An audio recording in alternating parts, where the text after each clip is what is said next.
Bismillahirrahmanirrahim. Assalamualaikum warahmatullahi wabarakatuh. Salam sejahtera untuk kita semua. Yang saya hormati dosen pembimbing sekaligus dosen pengampu mata kuliah Sistem Politik Indonesia, Bapak Febrian Alwan Bahrudin, MPD, dan juga rekan-rekan sekalian.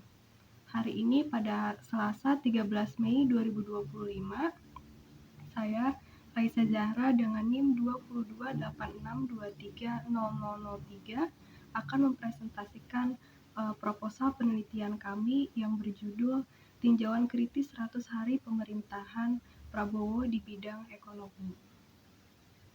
Penelitian ini dilatar belakangi oleh harapan besar masyarakat terhadap pemerintahan baru di masa Prabowo, khususnya dalam bidang ekonomi. Seperti yang kita ketahui bahwa setiap pergantian kepemimpinan pasti membawa janji-janji baru yang disampaikan pada saat kampanye. Dalam kampanye tersebut, masyarakat menunggu kapan janji-janji tersebut akan direalisasikan, khususnya pada masa awal pemerintahan. Awal 100 hari pemerintahan dianggap sebagai momen penting karena pada momen tersebut pemerintah menggambarkan arah kebijakan dan juga komitmennya terhadap masyarakat. Namun pada kenyataannya di lapangan masih banyak kebijakan-kebijakan yang melenceng daripada konsep yang sudah digambarkan itu.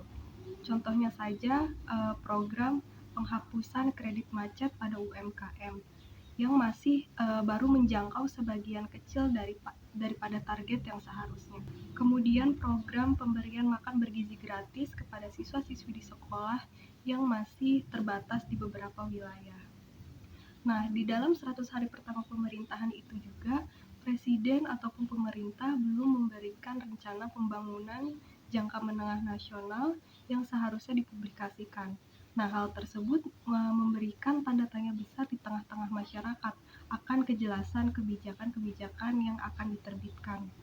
Masyarakat juga menganggap bahwa kebijakan-kebijakan yang sudah diterbitkan itu justru bersifat top down atau dari atas ke bawah. Nah, dan juga tidak berpihak kepada kesejahteraan masyarakat ataupun masyarakat kurang merasakan dampaknya secara luas. Maka dari itu kami tertarik untuk mengkaji secara lebih mendalam terkait langkah-langkah pemerintahan yang akan diambil oleh Pak Presiden kita, Pak Prabowo, dan kami juga ingin meninjau sejauh mana janji-janji kampanye akan direalisasikan dan juga apakah kebijakan-kebijakan yang ditetapkan itu benar-benar berpihak pada kesejahteraan masyarakat atau tidak. Dari latar belakang tersebut, kelompok kami mengidentifikasikan 4 permasalahan pokok, yakni yang pertama, kebijakan yang dijanjikan pada saat kampanye masih belum terrealisasikan dalam 100 hari pertama pemerintahan. Yang kedua, kebijakan ekonomi terhadap kesejahteraan masyarakat masih belum terasa secara luas. Yang ketiga adalah beberapa kebijakan dinilai tidak sesuai dengan kebutuhan real masyarakat. Dan yang permasalahan yang keempat adalah janji kampanye yang masih belum bisa mengatasi persoalan ekonomi. Penelitian ini juga mengangkat 4 pertanyaan pokok atau 4 rumusan masalah, yakni yang pertama adalah sejauh mana realisasi janji kampanye selama 100 hari pertama pemerintahan Pak Presiden Prabowo. Yang kedua adalah bagaimana efektivitas kebijakan ekonomi terhadap kesejahteraan masyarakat. Yang ketiga, mengapa kebijakan yang sudah diambil itu tidak sesuai dengan kebutuhan real masyarakat. Dan yang keempat, apa saja hambatan-hambatan yang dialami oleh pemerintah dalam mengimplementasikan janji kampanyenya. Dari rumusan masalah tersebut, maka tujuan penelitian kami adalah untuk menganalisis realisasi janji kampanye pada 100 hari pertama pemerintahan. Selanjutnya adalah untuk mengevaluasi efektivitas kebijakan ekonomi terhadap kesejahteraan masyarakat. Kemudian adalah untuk mengidentifikasi penyebab dari ketidaksesuaian antara kebijakan publik dan juga realitas sosial. Serta tujuan penelitian ini adalah tidak lain untuk mengetahui apa penyebab yang menjadi hambatan pemerintah dalam mengimplementasikan janji-janjinya. Selain itu, penelitian ini juga memiliki beberapa manfaat. baik secara teoritis maupun praktis. Secara teoritis, penelitian ini diharapkan bisa memperkaya kajian-kajian ilmu kebijakan publik dan juga ekonomi politik, terutama yang berkaitan dengan hubungan antara janji politik dan pelaksanaan kebijakan nyata di masa awal pemerintahan. Secara praktisnya, penelitian ini bisa menjadi masukan bagi pemerintah, khususnya dalam menyusun kebijakan ekonomi yang lebih tepat sasaran, transparan, dan juga responsif terhadap kebutuhan masyarakat. Secara keseluruhan, hasil penelitian ini diharapkan bisa membantu perumusan strategi pembangunan yang lebih terarah dan berbasis data, agar kebijakan-kebijakan yang dijalankan tidak hanya terlihat baik di atas kertas saja, tetapi juga bisa terasa langsung manfaatnya oleh masyarakat di berbagai lapisan. Selanjutnya, saya akan memaparkan bagian dari kajian teori yang menjadi dasar dalam penelitian kali ini. Kajian teori yang kami gunakan mencakup teori-teori ekonomi dan juga pembangunan, serta model kebijakan publik yang relevan dengan konteks awal pemerintahan Presiden Prabowo. Pertama, kami menggunakan teori dual sektor yang dikembangkan oleh Lewis. Teori ini membagi perekonomian menjadi dua sektor, yaitu sektor tradisional yang identik dengan pertanian subsisten dan juga sektor modern yang lebih maju dan produktif. Teori ini kami nilai relevan dalam melihat bagaimana kebijakan ekonomi dalam pemerintahan Presiden Prabowo dalam mencoba menggeser tenaga kerja dari sektor tradisional ke sektor modern melalui beberapa program industrialisasi dan juga peningkatan investasi. Kedua, kami menggunakan teori tahapan pertumbuhan ekonomi dari Rostow. Dalam teorinya ini, Rostow menjelaskan 5 tahapan pembangunan ekonomi mulai dari masyarakat tradisional hingga ke tahap konsumsi tinggi. Teori ini kami gunakan untuk menilai di mana posisi Indonesia saat ini dalam tahapan tersebut, serta bagaimana arah kebijakan ekonomi pemerintah. Ketiga, kami mengacu pada konsep pembangunan berkelanjutan yang dikembangkan oleh Hart dan Milstein.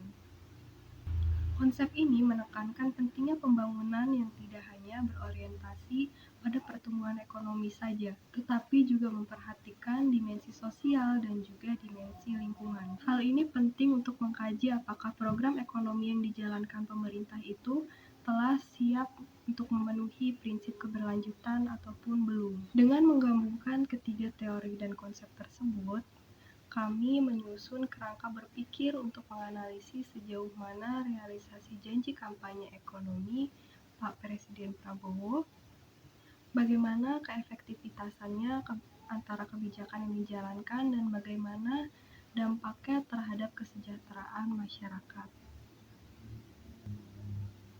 Selanjutnya masuk ke bagian pengklasifikasian kebijakan ekonomi.